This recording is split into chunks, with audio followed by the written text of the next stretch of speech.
things to him. Don't worry, let me just pop that in there. It becomes like a garland at one point, all around. Sorry, one second. Just pop these on here. There are other things as well. It's like even if I believe that God maybe did exist, I'd have to see a lot of other evidence to convince me of the goodness of God.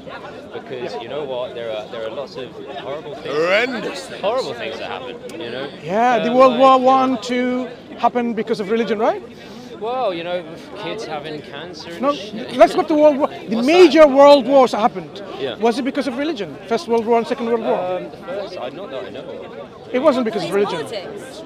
Yeah, it wasn't war. So now we realize it's not simply, our misunderstanding that, religion causes war and something like that. Yeah. We realize actually politics, greed, selfishness, Politics, greed, can selfishness, cause suffering. Right. Religion. There are lots of things people disagree about. Yeah, causes suffering, problems in the world. Yeah. So, as a Muslim, I say God is just. The creator of this cosmos is just. He's given us a free will, and look what free will entails. If we weren't given free will, that would be like robots. Then imagine someone wants to stab you and become butterflies. Then you would say, oh, where's my free will? Because free will means giving you that domain in which you can operate, and even if it's a bad thing, horrible things. Okay, I put this to you then. Why, if God is just, right, why would he give a bone cancer to a child? Okay. A child, you're talking about free will. What free will does a child? Yeah, sure. So sometimes God tells us, because it's linked with the purpose of life. We are not created here just like for the sake of creation. God is not someone who is unwise. So he created other creations even before us, and created us as well, and created us with free will, intellect, faculty of knowing right from wrong, good from bad, and so on. And for a reason. Not that we are here, we live, and then we die, and that's it. But purpose of our life is to then continue a life forever, either in a place of happiness and joy and bliss and tranquility we call paradise. I'm coming back. I'm going to link bone cancer with this question. It's important to understand. I haven't forgotten what you said. Go ahead. So, or we go to a place of eternal suffering and pain and misery and so on and so forth, right? Because of free will. Free will entails that some people will exercise it responsibly, wisely and justly and fairly, and other people will not. So they need to be accounted for, and their accountability will be in a punishment, and those who are good, they will be rewarded with good. So, where does all this come in terms of bone cancer, malaria, tsunami, and earthquakes, and the things that you can bring in this question? Yeah. It's all about God is saying, look, this life is actually a test. And within that test, you have to demonstrate to yourself whether you are worthy and deserving to go to those two places. And for this test, to make it into a real test, there will be some loss of life and wealth and properties and so on and so forth, in which God will test us. God will test us even with, for example, laws and regulation to see whether are you really a believer and submitted to Him. For example, Muslim men cannot wear gold or wear silk. Now, people Listen to music, have dogs as pets. People, in fact, some people like gold and silk and so on and so forth. Yeah. But Muslim men are prohibited from it. So this is a layer of test in which, are you really going to submit to the God and saying, okay, God, you've created me, given me life, and given me certain purpose in this life, and said, these are the do's and don'ts, and if you fulfill these do's and don'ts, then this is the reward or punishment system awaits you.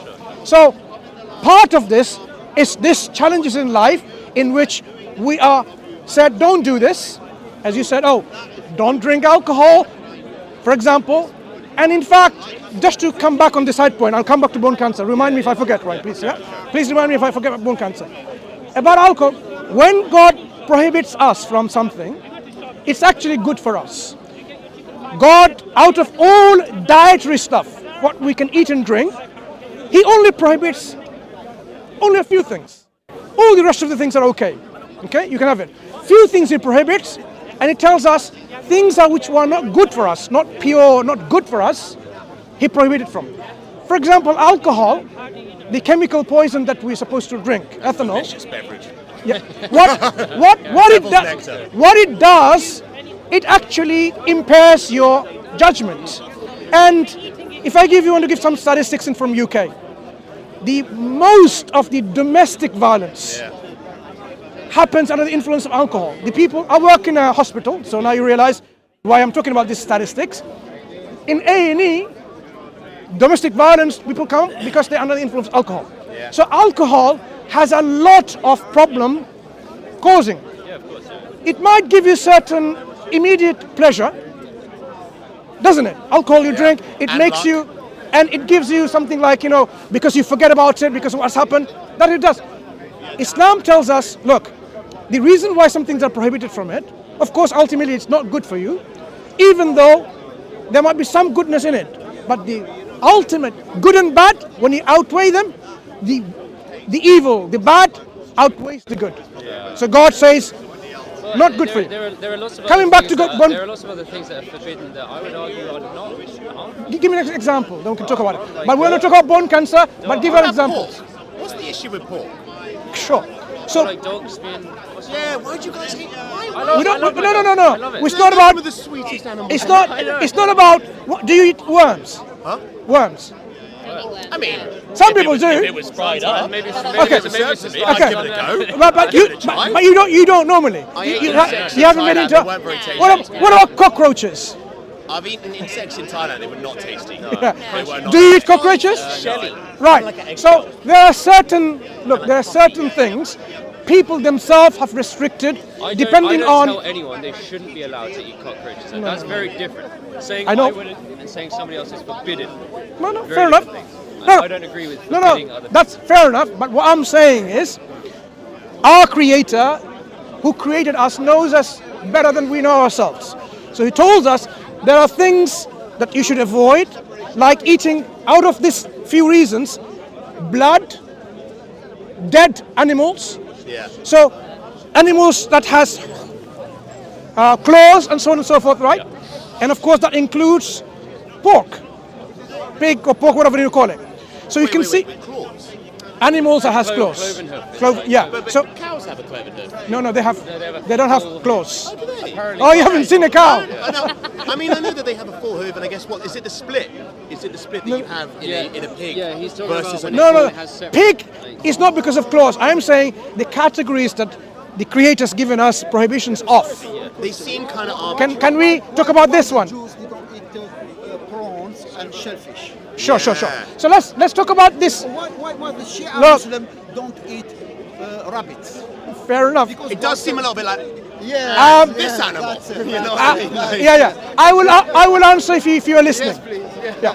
So the dietary prohibition comes from the all-wise God, who knows what is better for us and what's not. So the Okay. rabbit is not good.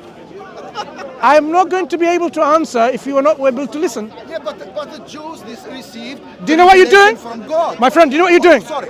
Jews, No. they received Don't say the sorry Torah. and keep on talking. The Torah was revealed by God according to the Jews. I think this man has let the guy finish his point. What I I'm- think he has a fair point. what- though, what I'm because saying he's is- the same thing just from a different No, animal. no. What's the What difference? I'm saying, I'm about to answer his questions, and he needs to listen. Like you are listening, like a real gentleman and a real lady. We only got a few more minutes. I know you do. Please. We haven't got all time, neither have I, right? So, dietary restrictions are given for a reason, some of which the wisdom we may know and may be provided, other may not be provided, for example. So if our Creator doesn't provide a reason, we know in general that there is a good reason for it. Like for example, God gives the reasons why about pork, okay? Because it's not something that is, it's najas, it's like filthy, okay? The chicken is So, najis as well. oh please listen. If you were not accustomed to eating pork, for example, you would study the animal, look at the animal, how the animal lives. It lives in almost like in sewages, and the way it eats and feeds on all the sewages and eats the feces and so on. No, it eats its own feces and so on. You know what I'm saying is, so what the Creator has said, look, there are hundreds and thousands of other creation that God has made, that you can eat of them. Don't eat of those things which will have some kind of effect on you, okay? So You may not realize this because it's a culture, it's a tradition. People have been eating pork for hundreds and thousands of years. And in fact, coming back to your question, Islam didn't prohibit pork as a new thing. It was already a prohibition from God to the Jewish people, long time ago. Yeah, and they still to this day they don't eat pork. no, they Okay, don't, that's right? It's still to this day. So, and various others. So something could be prohibited as a test to see whether you actually follow the commands of God or not, or you really say and you don't mean it. Do you actually mean it when you say, "Oh, I submit"? Submission needs to be demonstrated with your limbs, with your actions. So, some things God has provided reasons. Other things, if the reasons are not provided, we can still know that they are not good for us. Okay? Bone cancer. Let's come back to that. Yes. What's wrong? What did the child do? Yeah, what test is this for the Well, child? no. What did the child do? We say child didn't do anything. This child will have its own way of getting into heaven or not by God's justice in the day of judgment. God is not going to be unjust to a child who has not developed the faculty of intellect, knowing good or bad. That is unjust. to No, what I'm saying, this child having this suffering now is a test for the parents and the families. If he hasn't got Look, parents, what you don't realize is this. if he's in Okay, you can disagree, but think about this. If, for example, I want to go to a gym and I want to build a body with my muscles, I have to endure some sufferings, pain. Now that pain will give me some gain Damn right. at the end of the day. So that pain is not a bad thing necessarily. You can No. You can justify your own suffering. No, please. I will not I will. justify the I will talk about. ever. I will talk about the child in a second. So this pain that one undergoes, it's not necessarily. In fact, pain in general. Pain in general is actually a good thing to have. Pain, no gain. If there was no if there was no pain, imagine now. I put my hand behind, and the fire was consuming a hand. It burned. Let me finish. And my hand is all burnt up to the shoulder. I didn't realize it because I had no pain. It would be bad for me. So when I have a pain and I put my hand in a hot stuff or fire, I will retract because it's telling me something is not good for me. So pain is good for me, right? Yeah. Right. A child, when it suffers, it's not good for the child. Very pain and I unnecessary agree with pain. you. But what am I saying is this: that child, certain for things that, unnecessary. you're not really like a gentleman like them. Try to be a gentleman like them. Yeah? I'm answering your question. Try to be a gentleman like them. You are going on Okay, look, monologue. I'm not being racist. I'm not being racist, but I'm being We're gonna get vocally caught in the straight middle of an and argument. blunt. Try to be a gentleman like them. Anyone accused So, of being racist? I am saying try to be a gentleman like them. Anyone? So let me Why did continue. you bring the race card? The child, because you might say so, because I you're not don't white say like them. nothing. I don't say nothing. Okay, see you later then. Thank you. I'm See you not later. going, I'm staying. Then I'm let me listening to let me your, continue because they haven't got much time. monologue. The child, what I'm saying is, the amount of pain that child endures here will be nothing compared to the joy of paradise God is going to give them. Like this example, the people will be. I mean, this is a demonstration. Our prophet said that. Someone said, "Look, you've suffered all this in this world, right? You've seen the good and the bad and so on. God will dip them for a moment in paradise and bring them back. And God will ask them, did you feel any suffering? Do you know what they will say? One dip on heaven in paradise, they will say, we never experienced any suffering. Never. Because that's the intensity and the quality of happiness, joy and bliss that awaits in heaven. So those people who will undergo suffering in this life, when they go to in heaven, they will forget all of that. There's a lot of trust in this thing. It's all just over there. No. You can't go there This- and come back. no, this no is- one else can check and come back to you. But My just friend. over there, it's all going to be sweet. Don't No. worry. No. Let's go there. No, my friend, this is I'll the. come back and drop you a this, postcard. no. What I'm saying is, this is what we believe in the justice of God. But in terms of why we believe is where the evidence comes in. You can't just believe because this guy in Speaker's Corner who talked about, in the conversation about your grandfather suddenly says believe in it. You can't believe in like that. You have to believe based on what makes sense to you and what evidence is satisfactory to you. So that's why we say, when we as Muslims talk about this belief, we say, look, God has sent from His mercy and justice a scripture, a book of guidance, along with raising a prophet, a messenger, to convey this guidance in a way that people can understand and appreciate. So last prophet, being the last prophet and messenger, his name is Muhammad, upon him be peace, sallallahu alayhi wasallam, and he brought the Quran. This Quran not only is a guidance, but a proof and evidence for its own guidance. That's what we are after, because if a book simply claims it's from God, why should I believe in it? Imagine the author of Harry Potter wrote, Harry Potter is from God. I wouldn't believe in it. Listen, So- I appreciate you making your point, my man. Thank you so much for your time. Anyway, it was lovely talking to you. Lovely talking to you as well. Nice talking to you. Perhaps we can talk again another time. Do you have a copy of the Quran? Have you ever read the Quran? I do a copy. I have one. I have read some of it. I have one. I can give it to you. Can I give another one? Because we could Thank not. you very much, my friend. Thank you for your time. You take care. Yeah, thank you. I want to give you a copy. What I'm saying is, because we haven't talked about the proof and evidence for the Quran, let the Quran speak for itself. What's the evidence is in there? Thank you. All the best. Appreciate that. Take care.